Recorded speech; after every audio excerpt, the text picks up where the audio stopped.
দোয়া মাহফিলের আজকের সবার সম্মানিত সভাপতি উপস্থিত।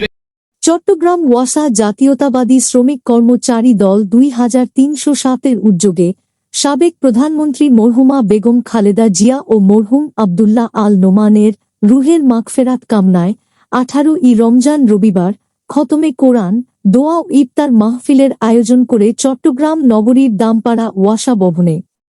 চট্টগ্রাম ওয়াসা জাতীয়তাবাদী শ্রমিক কর্মচারী দলের ভারপ্রাপ্ত সভাপতি মোহাম্মদ কামাল খানের সভাপতিত্বে ও চকবাজার থানা বি.এন.পির সাবেক যুগ্ম আহ্বায়ক ওয়াসা শ্রমিক দলের সহ সভাপতি মোহাম্মদ বেলায়েত হোসেনের যৌথ সঞ্চালনায় প্রধান অতিথি ছিলেন পার্বত্য চট্টগ্রাম বিষয়ক মন্ত্রণালয়ের প্রতিমন্ত্রী ও চট্টগ্রাম 5 আসনের এমপি ব্যারিস্টার মীর মোহাম্মদ হেলাল উদ্দিন।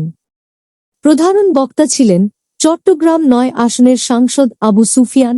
বিশেষ অতিথি ছিলেন বিএনপির নির্বাহী কমিটির শ্রম বিষয়ক সম্পাদক ও বাংলাদেশ জাতীয়তাবাদী চট্টগ্রাম বিভাগের সভাপতি বীর মুক্তিযোদ্ধা এ.এম. নাজিম উদ্দিন ও শেখ নুরুল্লাহ বাহার।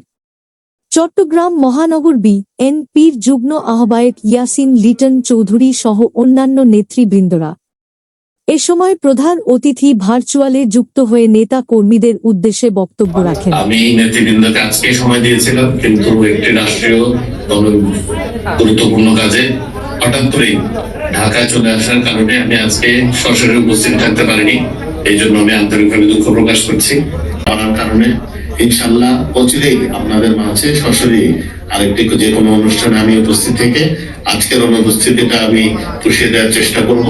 সবাই ভালো থাকবেন, ইনশাল্লাহ দোয়া করবেন। আমি আপনাদের জন্য দোয়া করছি এবং আমাদের নেতা জনাব তারেক রহমান সাহেবের জন্য দোয়া করবেন। মাননীয় প্রধানমন্ত্রী নেতা শহীদ রাষ্ট্রপতি জিয়া রহমানের রুহের মাগফিরাত কামনা করে আমরা দোয়া করব।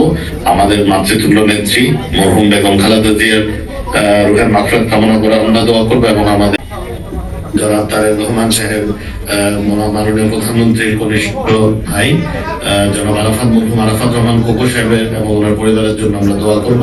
সর্বোপরি আমরা আমাদের মাননীয় প্রধানমন্ত্রী এবং প্রধানমন্ত্রীর পরিবারের জন্য দোয়া করবো। আল্লাহ যেন আমাদের সকলকে হেফাজত রাখেন, কারণ বাংলাদেশের স্বাধীনতা, সার্বভৌমত্ব এবং উন্নয়নের একমাত্র ভরসার স্থল হচ্ছে জিয়া পরিবার তথা আমাদের নেতা জনাব তারেক রহমান। সবাই ভালো থাকবেন। আল্লাহ হাফেজ। বাংলাদেশ জিন্দাবাদ, বাংলাদেশ জাতীয়তাবাদী দল জিন্দাবাদ, ওয়াসা শ্রমিক দল জিন্দাবাদ, তারেক রহমান জিন্দাবাদ। আসসালামু আলাইকুম। যে কাজে ব্যস্ত, এটা আসলে একটা বিশাল বিষয়।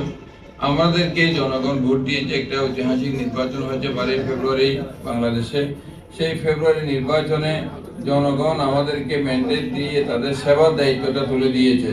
এখানে ক্ষমতা না, এই যে সেবাটা, আপনার একটা সেবা সংস্থান, সেই সেবাটা আমরা আপনাদের মধ্য দিয়ে এমন শিক্ষা দিব যদি শ্রমিকের কোনো দাবি দাওয়া নিয়ে কোন রকমের ব্যতিক্রম করে আমরা ওদেরকে সাথ দিব না।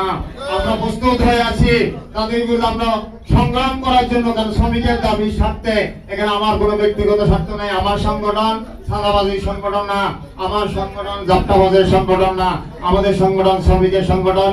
শ্রমিকের দাবি দাওয়া নিয়ে আমরা যা করতে হয়, যতটুকু করতে হয় আমরা ততটুকু করবো। আমরা 1 ইঞ্চি পরিমাণ পিছপা হব না ইনশাআল্লাহ। আমাদের মাননীয় সংসদ সদস্য আবু সুফিয়ান ভাইয়ের নেতৃত্বে আপনারা সবাই মিলে কাজ করব। আগামী মেয়র নির্বাচনে আমাদের মেয়র প্রার্থী ডাক্তার সাদাত হোসেন ভাইকে বিজয়ী করার জন্য আপনাদের সকলের প্রতি উদাত্ত আহ্বান জানিয়ে আমি ইলমা হৃদয় 71 চট্টগ্রাম।